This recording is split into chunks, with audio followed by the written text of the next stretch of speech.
Hey, once again, this video is not sponsored, but it wouldn't have happened without my friends at ecoustics.com who were able to help facilitate the delivery of the subwoofer I'm about to talk about. Just FYI, ecoustics.com is where I personally get my information about news about emerging tech, wearables, computers, gadgets, and home audio, and so should you. All right, let's get on with this review.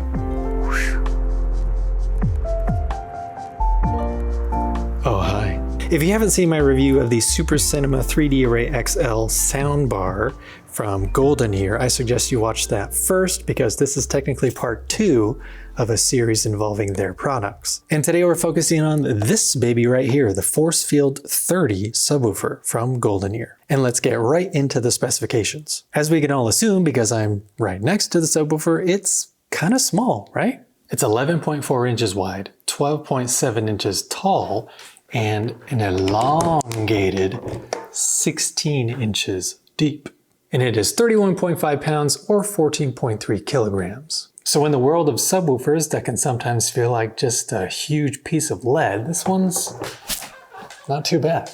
What's unique about its design is that it does have this 8-inch long throw, high output bass driver. But underneath, it also has this 9x11 inch quadratic planar back wave driven radiator. So that right there is a step ahead of most other 8-inch subwoofers that usually don't have a passive radiator built in. It definitely helps with the extension of that bass, as I'll get into later. Its frequency response dips down to 26 Hz and goes all the way up to 170 Hz. Again, pretty crazy coming from an 8-inch driver. Now I know some of you are thinking, doesn't even go below 20 Hertz? Pass. Yeah, and that's usually the case with me as well, but stick with me here, it's not just about the numbers. Ultimately, it's about real-world applications and what you hear and feel when it comes to subwoofers. Another crazy spec is that it has an RMS rating of 500 watts and 1000 watts peak, which is DSP controlled with a MOSFET output stage.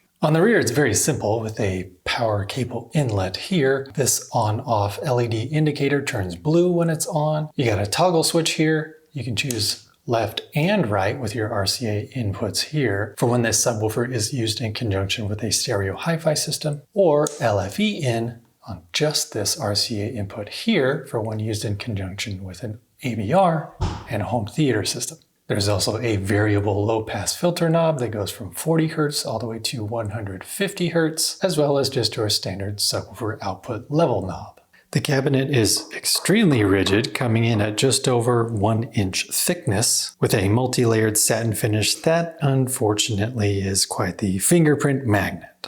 As you can see, so I would suggest moving this around with some gloves if you have any. But it does have this sleek curved design at the top, mimicking Goldenear's other speakers like their Triton towers, which actually helps reduce internal cabinet resonance. It's not just for good looks, people. And it also has a fixed perforated metal grille on the front that is not removable. But what can be removed are these rubber feet on the bottom. You just twist them off like so. But since you have this passive radiator underneath, I would probably stick with just keeping these rubber feet on. Now let's get back to this quadratic passive radiator. The reasoning behind this design was to keep it more versatile, being able to push out deep bass when watching movies within a small footprint without the need for bass ports or ported slots. It allows for more placement options, being able to keep it tight and close to a corner if needs be, without any distortion or need to allow air to pass out of a port. But again, not having a need for any ports and keeping the footprint small allows it to have better transient response and bass response, especially when you listen to music, which is exactly what happened when I listen to music. It's always a good test to find out if the bass guitar and kick drum when you're listening to music are so tight and precise, which is exactly what happened when I was listening to my go-to Change the World by Eric Clapton. So I can without a doubt say that this particular subwoofer is very musical. And really, that was Goldenear's intention. But that doesn't mean it skimps on bass response when watching movies.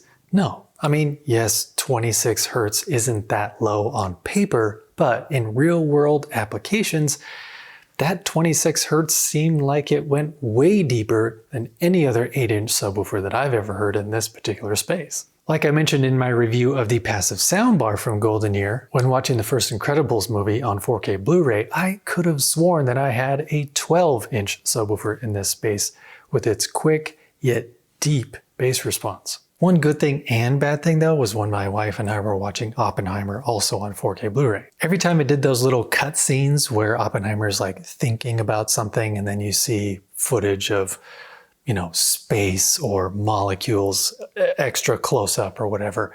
Every time those happened, those beats blasted my chest like no other. Even my daughter the next day was like, "What were you watching last night?" Because it shook my room. But in those instances in Oppenheimer, it did push this little subwoofer to its max. It didn't chuff or anything because again, there's no ports or slots or anything, but I did end up hearing some cabinet resonance to a certain degree. But those few instances during Oppenheimer were literally the only time I ever heard that subwoofer being pushed to its limit. And I reviewed it for several weeks now. So honestly, I blame Christopher Nolan for his tendency to push the limits of audio sometimes a little too loudly. Truth be told, I may not have gotten such cabinet resonance if I had the step up, the ForceField 40 with its 10-inch woofer, but honestly, that's just speculation. Everything else we watched though in that span of a few weeks was complemented so well with this little sub's ability to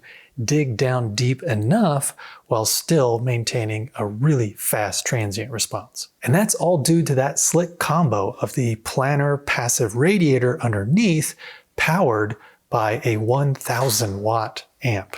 Wild stuff. So yes, if you need that deep bass response because you mostly watch movies on your home theater system, I would probably go with the ForceField 40 or higher, since Goldenear's Super Sub series is insane with options that you need to check out right now. But for what it's worth, if you listen to music just about as much as you watch movies on your home theater system, you need a compact sub that isn't an eyesore or in the way of any foot traffic, and something to give you bass that can keep up with even the fastest bookshelf or tower speakers, I would highly recommend the ForceField 30. In fact, I wasn't able to test this out personally, but I would imagine 2 ForceField 30 subwoofers would be even more ideal than one ForceField 40. Something to think about. But just like the passive soundbar that I just reviewed, also from Goldenear, I can continue to say that I am a newly converted fan of theirs. With the unique designs and patented technologies built into all of their products to make them stand out above the crowd. Have you been on the hunt for a compact musical subwoofer that can still pound your chest when you're watching movies? Is the 30 enough? Or perhaps you want to go with the 40 with its 10-inch subwoofer? Or perhaps something from the insane Super Sub series? Let's have a conversation in the comments below, people! As always, this world is crazy as it is, so it only makes sense to be kind to each other out there. Don't just watch TV and movies and listen to good music. Experience all of those things with a subwoofer from Goldenear. And of course, always be listening